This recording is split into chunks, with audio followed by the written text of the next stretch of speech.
Hello दोस्तों, स्वागत है आप सभी का हमारे आज के वीडियो में। तो यार आज के वीडियो में हम लोग डिस्कस करने वाले हैं ऐसी 3 मेजर मिस्टेक्स जो कि आप लोगों को अवॉइड करनी चाहिए during your JEE advance paper.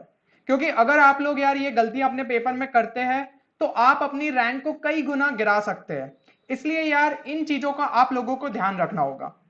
तो सबसे पहले अगर हम मिस्टेक 1 देखें तो ये मिस्टेक जो है बहुत ही कॉमन मिस्टेक है जो कि काफी बार स्टूडेंट्स यार अपने पेपर के टाइम करते हैं कि वो इंस्ट्रक्शंस को केयरफुली नहीं पढ़ते हैं। तो यार आपको इस चीज का ध्यान रखना है कि जैसे कि यार ये मैंने जो है आपके जेई एडवांस 2020 का एक स्क्रीनशॉट यहाँ पे डाला है। तो इस तरीके से यार आपको इंस्ट्रक्शंस पेपर के हर एक सेक्शन के पहले दिए रहते हैं, उसमें आपको मैक्सिमम मार्क्स दिए रहते हैं, देन उसकी नेगेटिव मार्किंग के बारे में बताया जाता है और उससे रिलेटेड कुछ और अदर इंफॉर्मेशन है वो आपको दी जाती है। इन चीजों का यार आपको ख्याल रखना है। ठीक है, तो सबसे जरूरी यहाँ पे बातें हो जाती है। एक तो नेगेटिव मार्किंग का ध्यान रखिए। कुछ क्वेश्चंस होते हैं जिनमें आपको पार्शियल मार्किंग होती है, जिसपे यार मैंने पिछला वीडियो बनाया है, तो अगर आपने नहीं देखा है तो उसे एक बार चेक कर सकते हैं। तो पार्शियल मार्किंग की स्कीम के बारे में अच्छे से समझ लीजिए, इससे आप कई मार्क्स गेन कर सकते हैं। देन मैट्रिक्स मैच टाइप के क्वेश्चन होते हैं, तो उसमें किस टाइप से मार्किंग स्कीम है, अगर उसमें कुछ डिफरेंट पैटर्न है तो उस चीज को एक बार समझ लीजिए।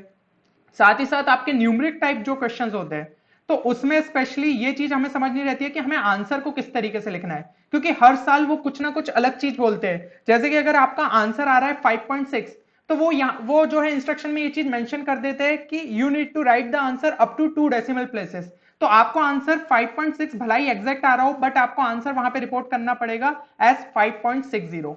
तो ये यार छोटी छोटी जो गलतियां हैं ना, ये कई बार स्टूडेंट्स कर देते हैं जिनके कारण उनके जो है मार्क्स चले जाते हैं। तो आपको इन सारी चीजों का ध्यान रखना है। न्यूमेरिक टाइप क्वेश्चन में जिस तरीके से भी यार आपसे पूछा जा रहा है कि आपको आंसर को लिखना है, आपको उसी तरीके से उसको रिपोर्ट करना पड़ेगा।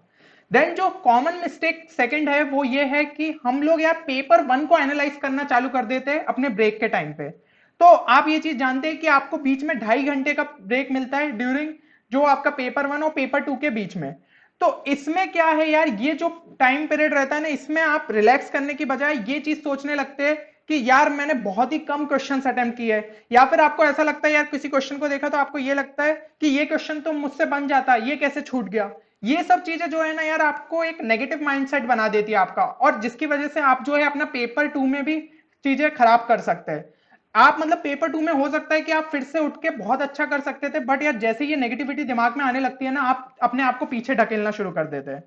तो एक बात को हमेशा याद रखिएगा कि जो हुआ सो हुआ, अब फरियाद क्या करना, पेपर 1 के टेंशन में पेपर 2 बर्बाद क्यों करना।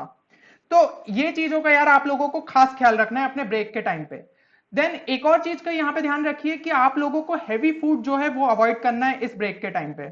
तो जैसे कि यार पराठे या इस टाइप की जो चीजें रहती है ना, इससे क्या होता है, हमको अगर हमने इस चीजों को कंज्यूम किया तो हमें नींद आने लगती है, और अगर उस टाइम पे आपको नींद या थोड़ी लेजीनेस से रही ना, तो आप पेपर 2 में यार पूरी एनर्जी से परफॉर्म नहीं कर पाएंगे। तो इन चीजों का ख्याल रखिए। अगर आपके पेरेंट्स जो है घर से खाना लेके आ रहे हैं तो उन्हें बोलिए कि यार सादी दाल रोटी सब्जी रखो। और एक और चीज ध्यान रखिए कि आप जो नॉर्मल डाइट में, जैसे मान लीजिए कि कोई 4 रोटी खाता है, तो उसकी जगह आप थोड़ा 1 रोटी कम खाइए, 3 रोटी ही खाइएगा। उससे यार कम से कम आपका पेट भर जाएगा और आपको जो है उस टाइम पे नींद नहीं आएगी। तो इन चीजों का आपको ध्यान रखना है। और ये भी है कि यार जितना हो सके उतना रिलैक्स करें। आप चाहे तो थोड़े टाइम मेडिटेशन भी कर सकते हैं, ठीक है, या फिर कोई नॉर्मल ब्रीदिंग एक्सरसाइज कर सकते हैं। तो इससे आपकी जो है एंजाइटी ये सब चीजें कंट्रोल होगी और आप पेपर 2 के लिए फिर से फ्रेश फील करेंगे। देन जो मिस्टेक 3 है वो ये है कि हम लोग ट्राई करते हैं कि यार ज्यादा से ज्यादा मैक्सिमम क्वेश्चन हम पेपर में अटेम्प्ट करें। हम जब जेई मेंस के इतने मतलब 4 अटेम्प्ट दे के आते हैं ना, हमें ये लगता है कि यार स्ट्रेटजी तो सेम टू सेम रहने वाली है, जैसा हम जेई मेंस में परफॉर्म करते हैं वैसे ही हमें एडवांस में भी करना है। बट यार ऐसा नहीं होता है, क्योंकि हम लोग यार मतलब इस चीज में नहीं आना है कि यार हम एकदम कॉम्पिटिटिव नेचर में, कि जब लास्ट में हमारे पास टाइम बहुत ही कम बचता है तो हमें लगता है कि यार बहुत ही कम क्वेश्चंस किए तो हमें ज्यादा से ज्यादा लगा लेना चाहिए, और इस चक्कर में क्या करते हैं यार बच्चे तुक्के मारने लगते हैं। तो आप जानते हैं कि तुक्के आपके लिए बहुत ही ज्यादा हार्मफुल है। जेई एडवांस के पेपर में यही तुक्के आपको नेगेटिव मार्किंग बहुत ज्यादा कर देंगे, जिसके कारण यार अपनी आप रैंक जो है 1000 से गिरा सकते हैं। तो इस चीज का आपको ख्याल रखना है। और कई बार तो ये भी होता है कि स्टूडेंट्स जो है जब क्वेश्चन सॉल्व करने बैठते हैं ना, तो मेंस के टाइम पे स्पेशली ये होता था कि कोई क्वेश्चन में हमें टाइम ज्यादा लग रहा है तो हम दूसरे क्वेश्चंस पे चले जाते थे। और ज्यादातर कोचिंग्स में यार फैकल्टीज यही चीज बोलती है कि एक क्वेश्चन पे आपको ज्यादा टाइम वेस्ट नहीं करना है। बट ये सेम स्ट्रेटेजी जो है जेई एडवांस के लिए अप्लाई नहीं होती है। जेई एडवांस में अगर कोई क्वेश्चन आपसे बन रहा है और आपको उम्मीद है कि ये क्वेश्चन पूरा बन जाएगा, तो आप उस पर टाइम डिवोट करिए और उसको पूरा सॉल्व करिए। क्योंकि एक चीज आपको समझने की जरूरत है कि जेई एडवांस जो है उसमें स्पीड का कोई खेल नहीं है। यहां आपको क्वेश्चंस जो है अगर आप कम क्वेश्चंस भी करते हैं तो आप अपनी एक बहुत ही बढ़िया रैंक ला सकते हैं। इसलिए क्वेश्चंस के प्रति सिलेक्टिव रहिए, आपके जो स्ट्रेंथ वाले क्वेश्चंस है उनको पिक करिए और उनको पूरा सॉल्व करिए।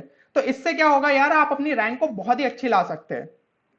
बाकी यार मुझे यकीन है कि आप सभी बहुत बढ़िया करेंगे, बस इन सारी गलतियों को अवॉइड करिए और डेफिनेटली आप लोगों के मार्क्स इंप्रूव होंगे। All the best everyone for JEE advance. और बाकी यार पेपर फोड़ के आओगे, मुझे पूरी उम्मीद है।